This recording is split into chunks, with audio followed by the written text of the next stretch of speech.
কি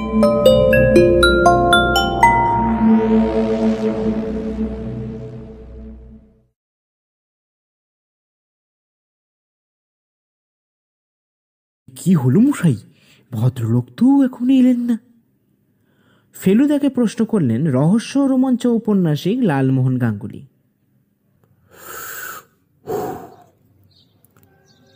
তাই তো দেখছি, সিগারেটের ধোঁয়া ছেড়ে বলল ফেলুদা। গতকাল রাতে অনিশ হালদার নামের এক ব্যক্তি ফেলুদাকে ফোন করে আজকে সকাল 10টার অ্যাপয়েন্টমেন্ট নেন, কিন্তু এখনও প্রায় 11টা বাজতে চলল, তার কোনো খোঁজ নেই। আর তাছাড়া উনি কি দরকারে আসছেন সেটাও বলেননি। যা বলার সামনাসামনি বলবেন বলেছেন। ফেলুদার কথা মতো আমি জটায়ুকে আগে থেকেই চলে আসতে বলেছিলাম। ভদ্রলোক আজ আরও 10 মিনিট আগে চলে এসেছেন। তিনি বলেন, মশাই, এই কেসের প্রথম থেকে না থাকলে এই পরে ব্যাপারগুলো কেমন গুলিয়ে যায়, তাই তাকে আগে থেকে না জানিয়ে উপায় নেই। আর তাছাড়া ফেলুদা আজকাল লালমোহনবাবু ছাড়া কোনো কাজ করে না। বুঝতে পারি ফেলুদার লালমোহনবাবুর ওপর একটা টান কাজ করে। লালমোহনবাবু সিঙ্গারায় কামড় দিয়ে কিছু বলতে যাবেন, এমন সময় ডোরবেলটা বেজে উঠল। আমি গিয়ে দরজা খুলতে যাকে দেখলাম তাকে দেখতে আর 5টা বাঙালির থেকে বিশেষ কিছু আলাদা নয়। চুল ব্যাক ব্রাশ, চোখে কালো ফ্রেমের চশমা, পরনে সাদা জামা ও সাদা প্যান্ট। বুঝতে অসুবিধা হলো না ইনিই হলেন অনিশ হালদার। ফেলুদা তাকে নমস্কার জানিয়ে সোফায় বসতে বলল। ভদ্রলোক লালমোহনবাবুর পাশে গিয়ে বসলেন। আমি ফেলুদার পাশে চেয়ার টেনে নিয়ে বসলাম। ফেলুদা আমাদের সঙ্গে আলাপ করিয়ে দিল। আসলে জ্যামের কারণে আমার আসতে একটু দেরি হয়ে গেল, তার জন্য প্রথমেই আমি এই ক্ষমা প্রার্থী মিস্টার মিত্তির। অনিশবাবু করজোরে বললেন। তার মুখে একটা মলিন হাসি। বেশ ভালো লাগে এ ধরনের হাসি দেখলে। না ঠিক আছে, তা আপনার পরিচয়টা যদি পাওয়া যেত। ফেলুদা বলল। ওই দেখেছেন, নিজের পরিচয়টা দিতেই ভুলে গেছি। আমি হলাম অনিশ হালদার, পেশায় ডাক্তার। ওই বর্ধমানে করকোনা নামে একটা ছোট্ট গণ্ড গ্রামে আমি আমার ওই পেশা চালিয়ে জীবিকা নির্বাহ করি। গরিব মানুষদের সেবা দিই, আর তাতে যা পারিশ্রমিক পাই তাতে আমার এই ভালোভাবে চলে যায় মিস্টার মিত্তির। গরিব চাষি মানুষগুলোর ভালোবাসা নিয়ে বেশ ভালোই দিন কাটছে। অনিশবাবু বললেন। তাহলে মশাই এই গোয়েন্দা কি দরকার হলো কেন? লালমোহনবাবু অবাকভাবেই প্রশ্ন করলেন।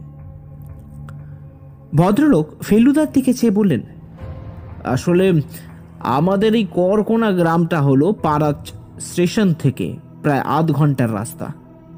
গ্রামের মেঠো পথ আর চাষের জমি, মানে এক ধরনের মনোরম দৃশ্য দেখতে পাবেন। সবই ঠিক ছিল, কিন্তু এই গণ্ড গ্রামে হঠাৎ একটু ভূতের উপদ্রব শুরু হয় মিস্টার মিত্তির। আমাদের সাধারণ জীবনে এক বিভীষিকা নেমে এলো। কিন্তু অনিশবাবু, আমি তো ভূত তাড়াতে পারি না। কিন্তু ভূত ছাড়াতে তো পারেন। ভদ্রলোক ফেলুদার প্রতি বিশ্বাসটা কথার মধ্যে দিয়ে প্রকাশ পেল। মানে আপনি কি কাউকে সন্দেহ করছেন নাকি? হ্যাঁ মিস্টার মিত্তির, আসলে আমি বিজ্ঞানের ছাত্র, আর তাছাড়া আমি ওখানে এতকাল আছি, কোনো সমস্যাই তো হয়নি। আচ্ছা, আপনার সন্দেহটা হয় কিভাবে? প্রশ্ন করল ফেলুদা। আচ্ছা বেশ, আপনাকে গুছিয়ে তাহলে বলা যাক। বেশ কিছুদিন আগে এই গ্রামের, যেখানে আমরা থাকি আসলে, সেই গ্রামের অনেকগুলো নতুন পরিচিত ছেলেদের মুখ দেখতে পাওয়া যায়। আমরা এসব কিছু মনে করিনি, কিন্তু এই ভূতের উপদ্রবের মাত্রা বেড়ে যাওয়ার পর থেকেই আমার মনে হতে থাকে এর পেছনে কিছু একটা ষড়যন্ত্র হচ্ছে। তাই আপনার খোঁজ নিয়ে এখানে চলে আসা। এখন আমাকে নিরাশ করবেন না মিস্টার মিত্তির। দেখুন, আমি তো এ ধরনের ভূতের কেস নিই না। আর আর না করবেন না মিস্টার মিত্তির। গোটা গ্রামের ভবিষ্যৎ এখন ওই আপনার হাতে। আর তাছাড়া গ্রামের মনোরম পরিবেশও কিছুদিন কাটাতে পারবেন, এবং আমি আপনাকে উপযুক্ত পারিশ্রমিকও দেবো। অনীশবাবু বললেন, ভাই আর না করবেন না, অনেক দিন তো গ্রামের মনোরম পরিবেশে যাওয়া হয়নি। তা চলুন না, একটু চেঞ্জে ঘুরে আসা যাক। লালমোহন বাবু উৎসুকভাবে ফেলুদাকে বলে উঠলেন, আচ্ছা, লালমোহনবাবু যখন বলছেন তাহলে ঠিক আমরা যাব। ও সরি, আমরা 3 জন গেলে অসুবিধা হবে না তো? ফেলুদা প্রশ্ন করলেন অনীশবাবুকে। একদমই না, আমি একা মানুষ মিস্টার মিত্তির, আপনারা এলে আমার ভালোই লাগবে। আর লালমোহন বাবুর মতন স্বনামধন্য লেখক যদি আমাদের গ্রামে পা রাখেন, তাহলে সেটা আমাদের কাছে বড়ই গর্বের ব্যাপার। তা আপনারা কবে যাবেন বলুন? কাল বাদ পরশু আমরা যাব। ফেলুদা বলল, বেশ, তাহলে আমি পরশু সকালে গাড়ি পাঠিয়ে দেবো, 1.5 ঘন্টার রাস্তা। না না, একদমই না, আমরা আমাদের গাড়িতেই যাব। লালমোহন বাবু হঠাৎ বলে উঠলেন, বেশ, তবে ওই কথাই রইল। আর এই আপনার অ্যাডভান্স মিত্রের। এই বলে অনীশবাবু পকেট থেকে একটা সাদা খাম বার করে ফেলুদার হাতে দিল। তাহলে আসি, নমস্কার। নমস্কার। ফেলুদা বলল। ভদ্রলোক চলে যেতেই লালমোহনবাবু বললেন, মানিক মশাই, এই করকোনার কেলেঙ্কারি ব্যাপারটা জমে যাবে, কি বলুন? বাবা, আপনি তো দেখছি একদম জটায়ু মার্কা নাম দিয়ে দিলেন। কিন্তু তার আগে এটা ধরুন। এই বলে ফেলুদা খাম থেকে কিছু অর্থ বার করে জটায়ুকে দিতে গেল। এই তো মশাই, আমাকে পর করে দিলেন তো, ভুলে যাচ্ছেন, আমার গাড়ি মানে আপনার গাড়ি। আর তাছাড়া আর ওখানে যাবার জন্য এই আমি তো আপনাকে জোর করি। বেশ, তাহলে পরশু সকাল 9টায় আমরা রওনা দেব। তোপসে সব গোছগাছ করে নিই। লালমোহন বাবু ঠিক 9:10 আগেই চলে এসেছেন, আর আমরা ঠিক 9টায় যাত্রা শুরু করলাম। গতকাল আর লালমোহন বাবু আমাদের বাড়িতে আসেননি, ভদ্রলোক গোছগাছে ব্যস্ত ছিলেন। আমাদের গাড়ি এসে প্রথমে থামলো হলো শক্তিগড়ে। সেখানে ল্যাংচা মোহনের ল্যাংচা খেয়ে লালমোহন বাবু একেবারে গদগদ। বললেন, বুঝলেন মশাই, যেমন বেনারসের পান তেমনই এই শক্তিগড়ের ল্যাংচা, না খেলে টোটাল মিস। তবে ফেলুদা চা আর চার মিরানেই খুশি। লালমোহন বাবু আরও গোটা 10 ল্যাংচা সঙ্গে নিয়ে নিয়েছেন। আমরা যখন করকোনা গ্রামে পৌঁছালাম তখন ঘড়িতে 1:30। আমাদের দেখেই অনীশবাবু বাইরে বেরিয়ে এলেন। মাটির দোতলা বাড়ি, কাঁচামাটি রাস্তার ধারেই বাড়ি। একটা কথা মানতেই হবে, এই গ্রামের পরিবেশটা কিন্তু মনোরম এবং দারুণ। লালমোহনবাবুর গাড়ি ফেলুদা নিজেই চালিয়েছে, তাই সে গাড়ি ফাঁকা জায়গায় দাঁড় করিয়ে আমাদের কাছে এলো। নমস্কার অনীশবাবু। ফেলুদা বলে উঠল, আরে নমস্কার নমস্কার, আসুন আসুন, ভেতরে আসুন। এই বলে অনীশবাবু আমাদের বাড়ির ভেতরে নিয়ে গেলেন। বাড়িটা বাইরে থেকে যতটা সুন্দর, ভেতর থেকেও ঠিক ততটাই সুন্দর। বাড়িটার মাঝখানে উঠোন, আর তার চারপাশে ধানের মোড়াই। সত্যি বলতে কি, এত সুন্দর পরিবেশ আমাদের মতন এই শহরের লোকেদের কাছে ওই চাঁদ পাওয়ার মতন। লালমোহনবাবু বললেন। ভদ্রলোক আমাদের দোতলায় একটি ঘরে নিয়ে গেলেন। মিস্টার মিত্তির, এটা আপনাদের ঘর। আশা করি তেমন কিছু অসুবিধা হবে না, আর যদি কোনো অসুবিধা হয় তাহলে আমাদের ওই হরনাথকে বলবেন, ওসব ব্যবস্থা করে দেবে। ভদ্রলোক একজন মধ্যবয়স্ক লোকের দিকে দেখিয়ে দিলেন। এই রান্নাটা কি এই হরনাথই করবে মশাই? হ্যাঁ, তবে ও রান্নার হাত খুব ভালো। আপনারা বরঞ্চ একটু ফ্রেশ হয়ে নিন, তারপর কথা হবে। এই বলে অনীশবাবু নিচে নেমে গেলেন। খাওয়া দাওয়া শেষ করে আমরা 4 জন বাড়ি সংলগ্ন পুকুর ঘাটে বসলাম। একদিকের বাঁধানো ঘাটে আমরা তিনজন, আর উল্টো দিকে অনিশবাবু।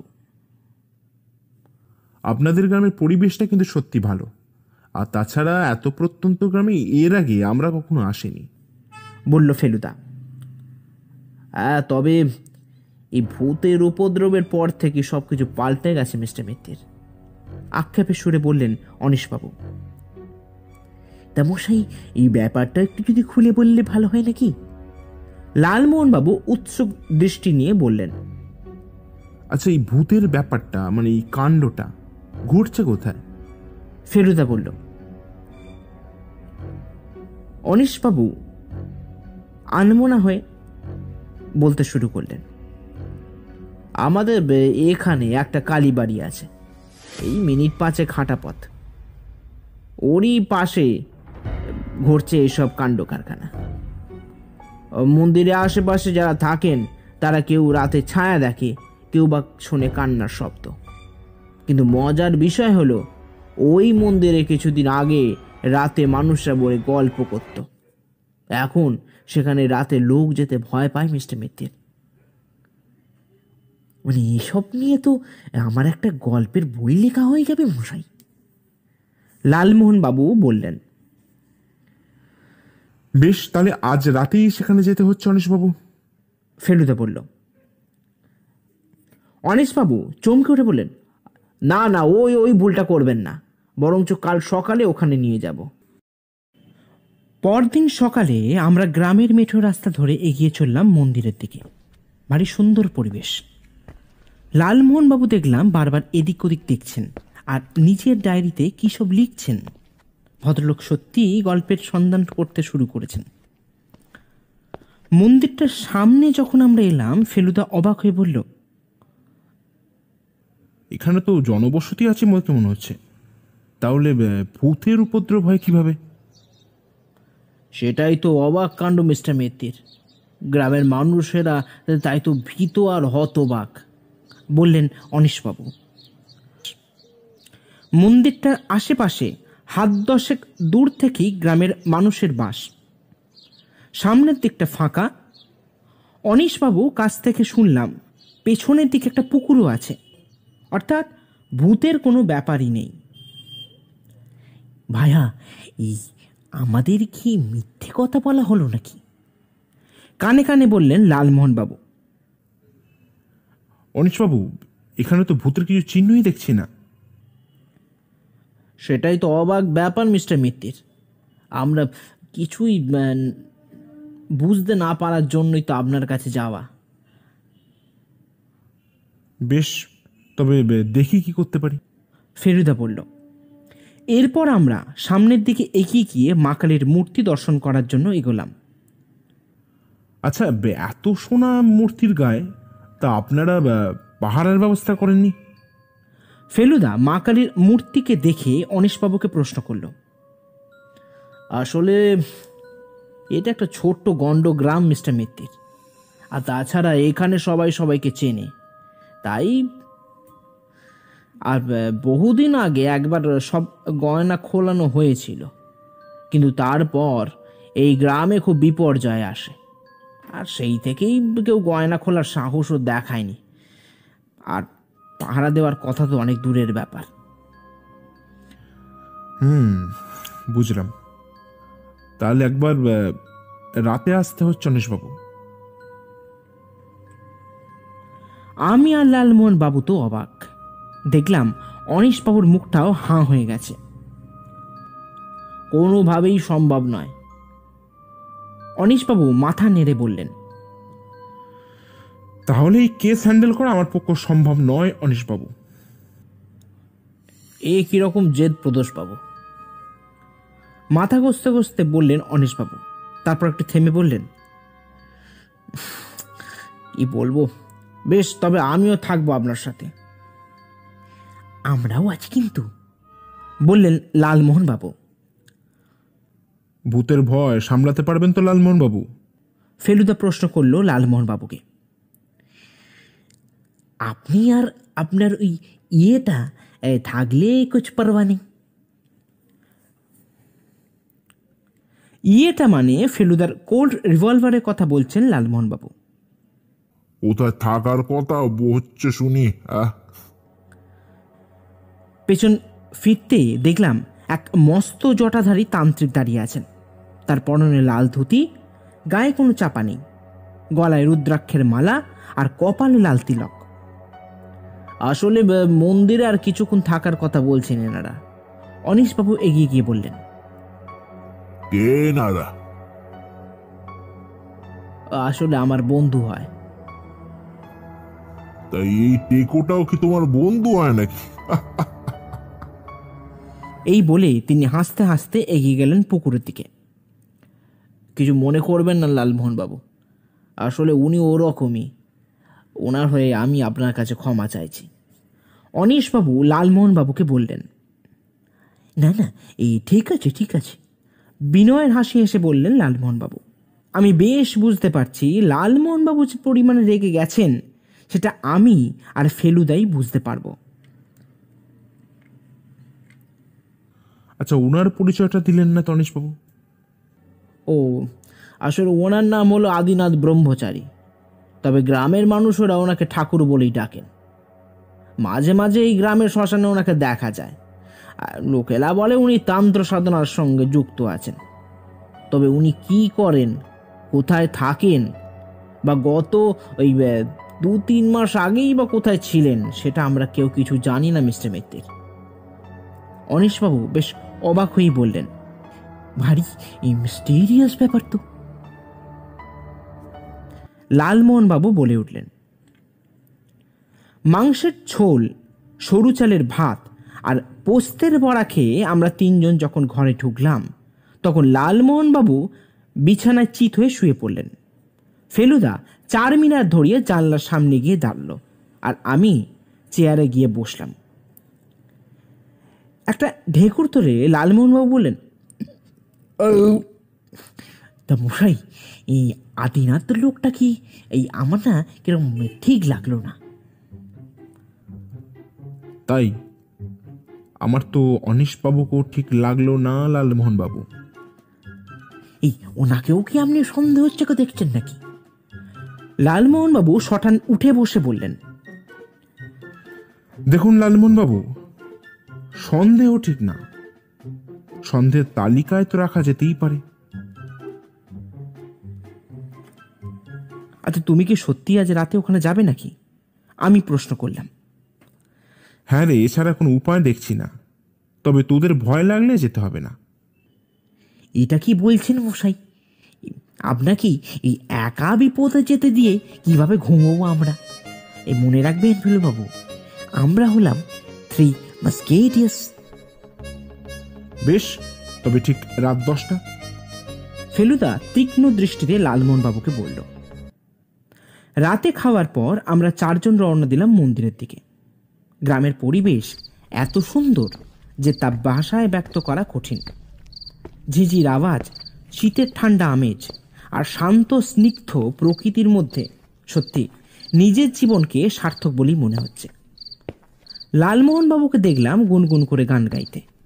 ফেলুদা আর অনিশবাবু আমাদের সামনে হাঁটতে হাঁটতে যাচ্ছেন, সবাই চুপচাপ। ফেলুদাও যে প্রকৃতির নেশা অনুভব করছে সেই বিষয়ে আমার কোনো সন্দেহ নেই। যখন মন্দিরের সামনে এলাম দেখলাম চারিদিক অন্ধকার, খালি মন্দিরের একটা প্রদীপ ছাড়া আর কোথাও কিচ্ছু নেই। আশেপাশের বাড়িগুলোর সদর দরজা ভূতের ভয় একেবারে বন্ধ করা। মানে মশাই, এই ব্যাপারটা একটু রিস্কি হয়ে যাচ্ছে নাকি? বেশ ভয়ে সুরে বললেন লালমোহনবাবু। লালমোহনবাবু, অন্ধকারে আলো খোঁজাটাই কিন্তু আমার কাজ। আর যদি আপনার ভয় করেই থাকে তা আপনি বাড়ি চলে যান। না থাক মশাই, তার দরকার নেই। আমরা ফেলুদার কথা মতো মন্দিরের পাশে একটা গাছের আড়ালে দাঁড়ালাম। গায়ে ওরমস মেখেই এসেছি, তাই মশার কোনো সমস্যা নেই। এই দিকটা বেশ অন্ধকার, পাশের লোকেদেরও দেখা যাচ্ছে না। সঙ্গে টর্চগুলো মন্দিরের এলাকায় ঢোকার আগেই বন্ধ করে দিয়েছি। আমার পাশে লালমোহনবাবু, তার পাশে ফেলুদা এবং তার পাশে অনিশবাবু। ফেলুদার দৃষ্টি মন্দিরের দিকে স্থির হয়ে আছে। প্রায় 1 ঘন্টা দাঁড়িয়ে থেকেও কিছু দেখতে পেলাম না, খালি কটা চামচিকি আর প্যাঁচার আওয়াজ ছাড়া কোথাও কিচ্ছু নেই। হঠাৎ আমাদের চমকে দিয়ে লালমোহনবাবু কাঁপা কাঁপায় বলে উঠলেন, ফেলুবাবু। ফেলুদা লালমোহনবাবুর দিকে টর্চ আলো ফেলতেই দেখলাম একটা মোটা বড় সাপ লালমোহনবাবু পা জড়িয়ে ধরে রেখেছে। আমি চমকে উঠলাম। লালমোহনবাবু চেঁচাতে যাচ্ছিলেন, দেখলাম ফেলুদা ওর মুখটা চেপে ধরল। একদম চেঁচাবেন না, চুপচাপ দাঁড়িয়ে থাকুন। এই বলে ফেলুদা আস্তে আস্তে নিজের হাঁটুর উপর ভর দিয়ে বসল। তারপর টর্চের আলো সিধে ফেলল সাপের চোখের দিকে। এবার দেখলাম সত্যিই বড় সাপ। এত বড় সাপ দেখে লালমোহনবাবু চোখ বুজে ইষ্ট নাম জপ করছেন। ফেলুদা এবার নিজের বাঁ হাত সাপের সামনে রেখে ডান হাতটা সাপের পেছন দিয়ে নিয়ে গিয়ে তার মাথাটা চেপে ধরল। সত্যি গর্বে আমার বুকটা চওড়া হয়ে গেল। সাপটা পা থেকে ছাড়িয়ে নেওয়ার পরই লালমোহনবাবু ঢলে পড়লেন অনিশবাবুর গায়ে, মানে ভদ্রলোক অজ্ঞান হয়ে গেছেন। এরপর ফেলুদা আর আমি মিলে কোনো মতে লালমোহনবাবুকে টেনে নিয়ে গেলাম অনিশবাবুর বাড়িতে। আর অনিশবাবু টর্চ ফেলে আমাদের রাস্তার আলো দেখালেন। তোপসে ওঠ, ঠাকুরের গয়না চুরি হয়ে গেছে, এক্ষুনি বেরোতে হবে। আমি ধর মরিয়ে উঠে বসলাম। লালমোহনবাবু রেডি হয়ে গেছে, তুই রেডি হ। এই বলে ফেলুদা নিচে নেমে গেল। আচ্ছা লালমোহনবাবু, কাল ওরকম ঘটনা ঘটার পর আপনাকে তো আজকে বেশ স্টেডি লাগছে, কিভাবে?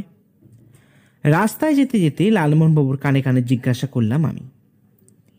ভাইয়া, এই কালকের ঘটনার পর এই কেমন যেমন জোশ পেয়ে গেছি, বেশ লাগছে, লালমোহনবাবু বলে উঠলেন।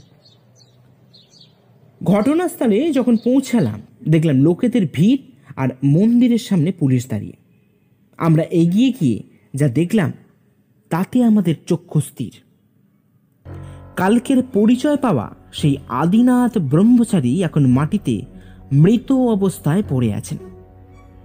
এই খবরটা আমাদের কাছে কিন্তু যায়নি, আর ফেলুদাও এই বিষয়ে কিছু জানতো বলে আমার মনে হয় না। পুলিশের কাছ থেকে খবর পাওয়া গেল সাপের কামড়ে মৃত্যু হয়েছে। জটায়ুর তো মুখ একেবারে হাঁ হয়ে গেছে। তিনি যে আদিনাথের জায়গায় নিজের কথাই ভাবছেন তা বলার অপেক্ষা রাখে না। কাল ফেলুদা না থাকলে ওর অবস্থাও যে ওরকম হতো সেটা না বললেও চলে। বুঝলি তোপসে, একবার মন্দির আর পুকুর পাড়ের চারধারটা ঘুরে দেখা দরকার। ফেলুদা বলে উঠল। এই মশাই, এই ভূতের ব্যাপারে কিছু ভাবলেন? লালমোহনবাবু উৎসুকভাবে ফেলুদাকে প্রশ্ন করল। লালমোহনবাবু, এখানে কেমন যেন দুয়ে দুয়ে চাল লাগছে। এই মানে মশাই? এখানে কেউ এক মুঠো কাদা দিয়ে পুকুর ভরা জল ঘোলা করতে চাইছে, কিন্তু সে ভুলে গেছে ওইটুকু কাদায় পুকুরের কিছু এসে যায় না। এখন প্রশ্ন হলো, এটা খুন না সাপের কামড়ে মৃত্যু? সিগারেটের ধোঁয়া ছেড়ে বলল ফেলুদা। এটার মানে মশাই, এই আপনি রহস্যের গন্ধ পাচ্ছেন নাকি? লালমোহনবাবু ভ্রু কপালে তুলে বললেন, এখনো কিছু বলা যাচ্ছে না লালমোহনবাবু, কিচ্ছু বোঝা যাচ্ছে না। ছাড়ুন সব, একবার গ্রামটা ঘুরে দেখা যাক।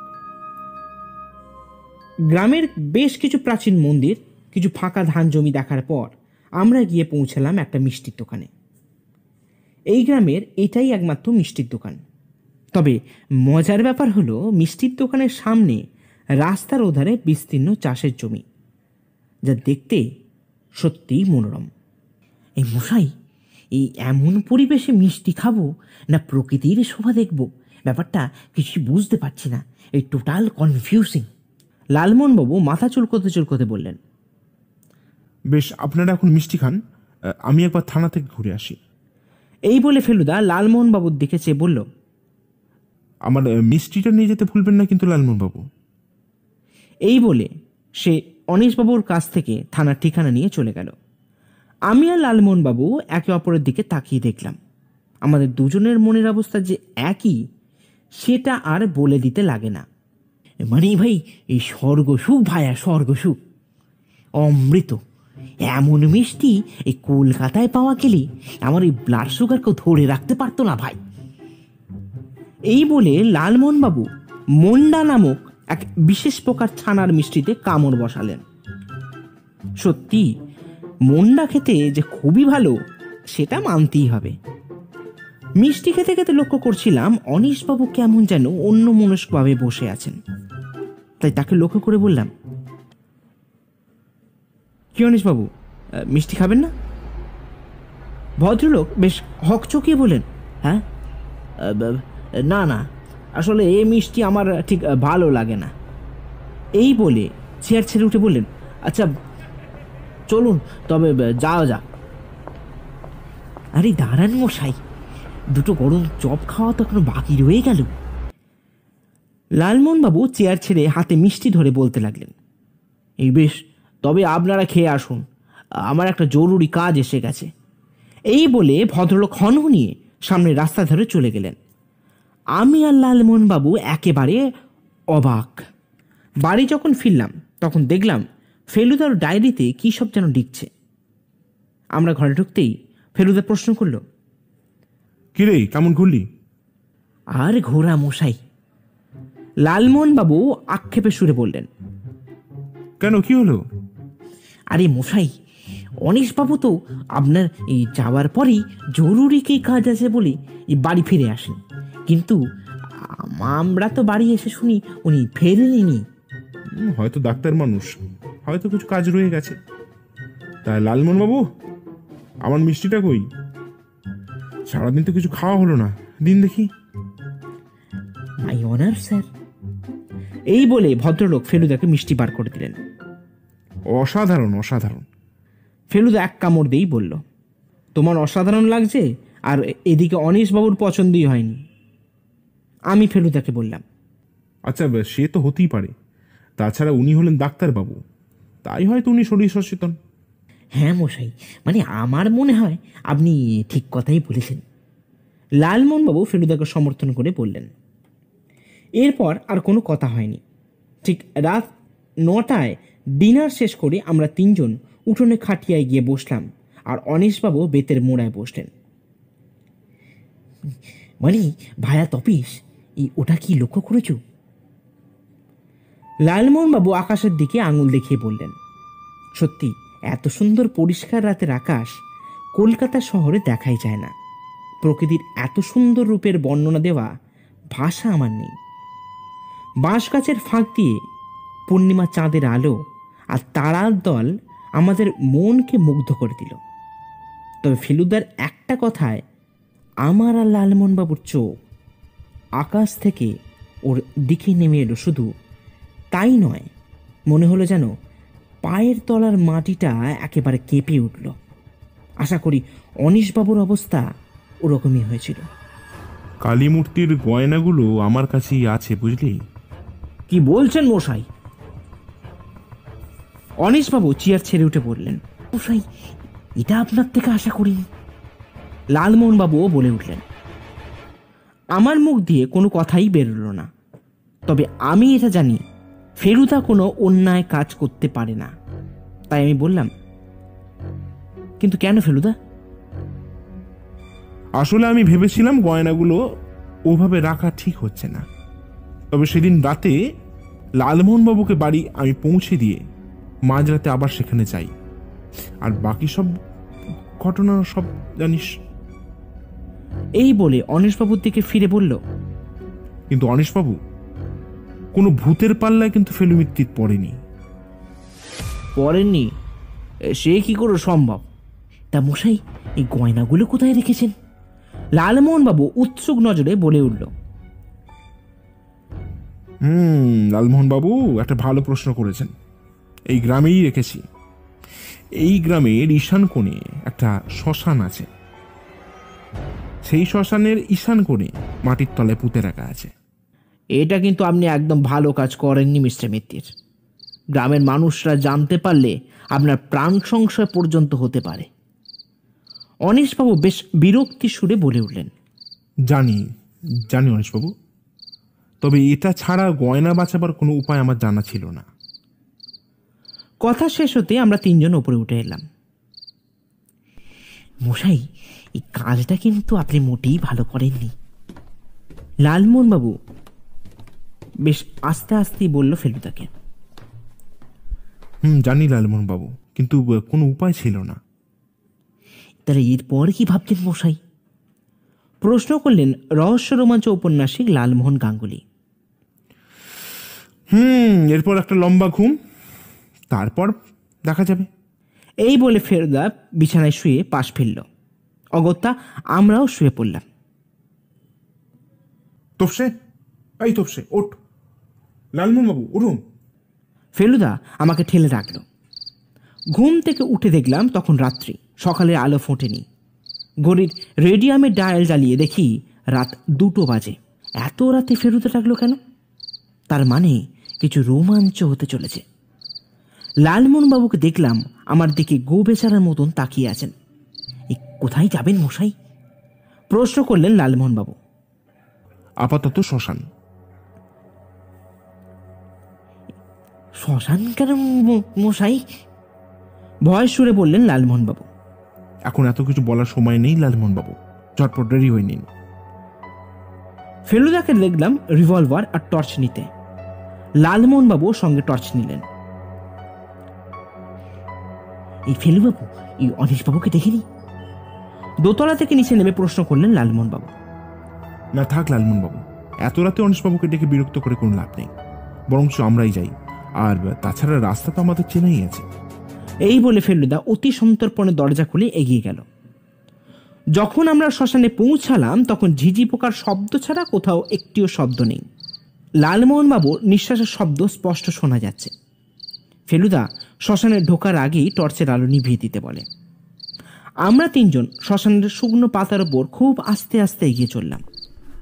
লালমোহনবাবু আমার হাতটা খুব শক্ত করে ধরে আছেন, আর ফেলুদা যেন সেই তখন থেকে কি একটা খুঁজে বেড়াবার চেষ্টা করছে। হঠাৎ ফেলুদা আমাদের গতিরোধ করে একটা গাছের আড়ালে নিয়ে গিয়ে বলল, আমি কিছু না বলা অবধি তোরা এখান থেকে কোথাও যাবি না। আমি ডাকলে তখন এই থান্ডিনটা ডান দিকে ছুঁড়ে দিবি। এই বলে ফেলুদা অন্ধকারে মিশে গেল। প্রায় আধ ঘন্টা হয়ে গেছে। লালমোহনবাবু ক্রমাগত মশা মেরে চলেছেন, আর আমি কান খাড়া করে ইট হাতে দাঁড়িয়ে আছি। চোখের সামনে ঘন অন্ধকার ছাড়া কিচ্ছুই দেখা যাচ্ছে না। মাথার উপর গাছের পাতার ফাঁক দিয়ে মাঝে মাঝে তারা ঝিকিমিকি দেখা যাচ্ছে। হঠাৎ মধ্যরাতের শ্মশানের সমস্ত নীরবতাকে ভঙ্গ করে ফেলুদা চেঁচিয়ে উঠল, তোপসে! আর আমি সঙ্গে সঙ্গেই ডান দিকে সজোরে ইটটা ফেলে দিলাম।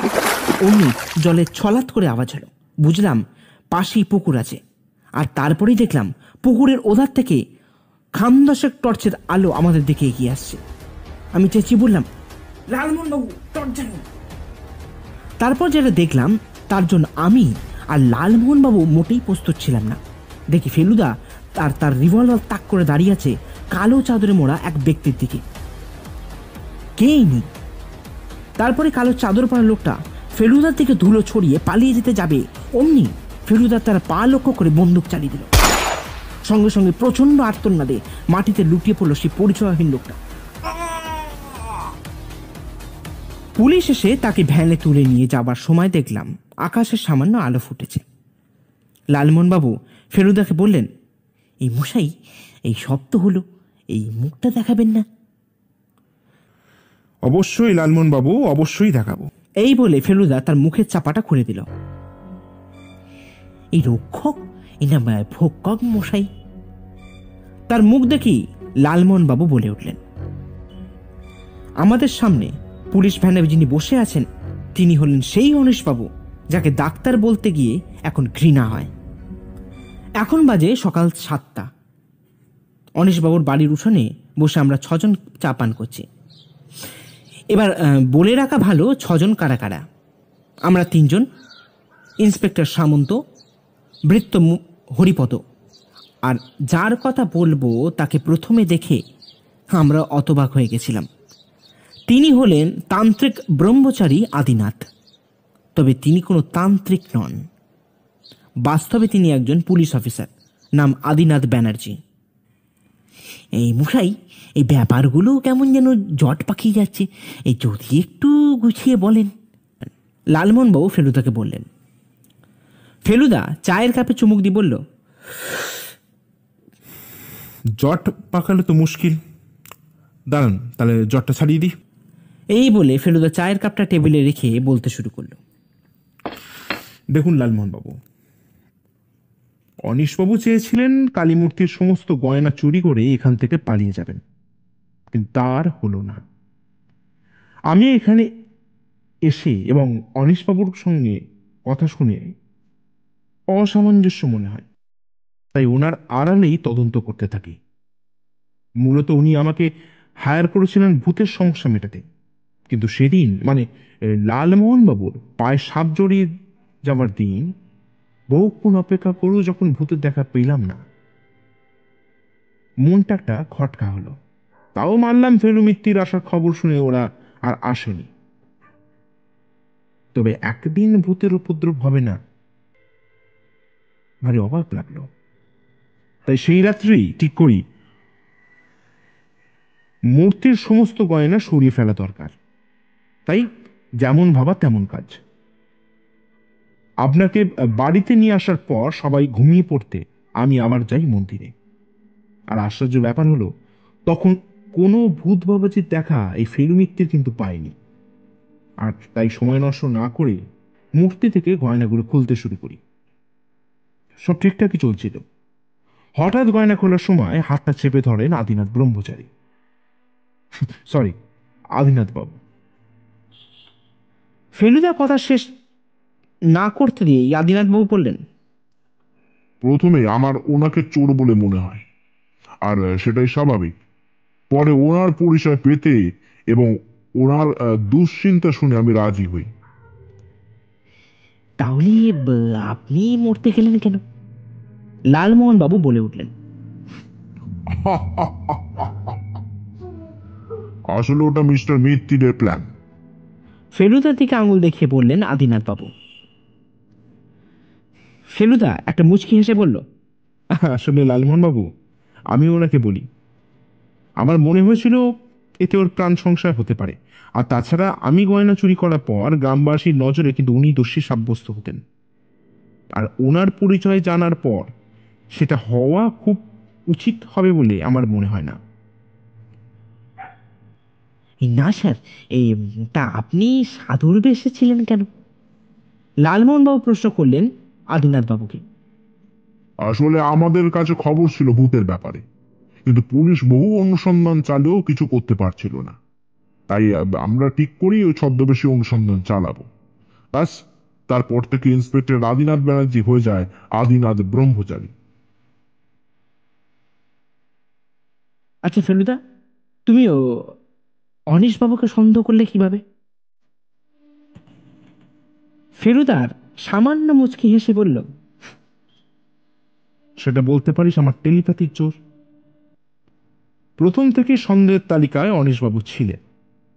সেদিন মনে আছে লালমোহনবাবু, আপনি বলেছিলেন না অনিশবাবুর মিষ্টি তেঁতো লাগে, আর উনি আপনাদের ফেলে চলে আসেন। তাই রাতে আমি শ্মশানে গয়নার টোপটা দিই, আর উনি সহজেই সেটা গ্রহণ করেন। তারপর আরো বদ্ধমূল হয় ওনার চোখের লোভের ছাপ থেকে। আর ব্যাস, তারপর সারা রাত আমি জেগে কাটাই, আপনারা শুয়ে পড়েন। মাঝরাতে দেখি অনিশবাবু কারো কাপড় চাপা দিয়ে কোথায় বেরিয়ে যাচ্ছেন। আর এর পরের ঘটনা আপনার জানা। এই তার মানে মশাই, এই পুলিশের সাথে আপনি আগে থেকেই সব ঠিক করে দেখেছিলেন? লালমোহনবাবু উৎসুকভাবে বলে উঠলেন। একদমই ঠিক লালমোহনবাবু, আদিনাথবাবুর সঙ্গে আমার যোগাযোগ ছিল। কিন্তু ফেলুবাবু, এই ভূতের ব্যাপারটা তো ঠিক এই বোঝা গেল না। লালমোহনবাবু অবাক হয়ে প্রশ্ন করলেন। এখনো বোঝেননি লালমোহনবাবু? ওসব অনিশবাবুর কারসাজি। কিন্তু ফেলুদা, তোমাকে টাকার কারণটা কি তাহলে? আমি প্রশ্ন করলাম। গর্তপসে আসলে অনিশবাবু চেয়েছিলেন আমার নজরটা আদিনাথের ওপর ফেলে দিতে, কিন্তু উনি ভুলে গিয়েছিলেন যে কয়লার মধ্যে থেকে হিরে বার করাটাই হচ্ছে ফেলু মিত্তিরির কাজ।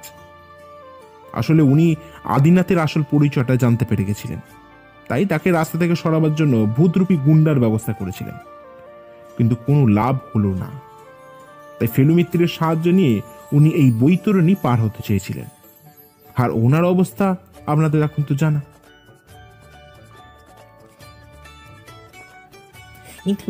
কিন্তু মশাই, ওই আমাকে টেকো বলাটা কি আপনার উচিত হয়েছে? লালমোহন বাবু প্রশ্ন করলেন আদিনাথ বাবুকে। আসলে ওটা একটু চরিত্রটা জমাবার জন্যই বলা, কিছু মনে করবেন না যে। আরে না, তবে একটা কথা তো বলতেই হচ্ছে মশাই।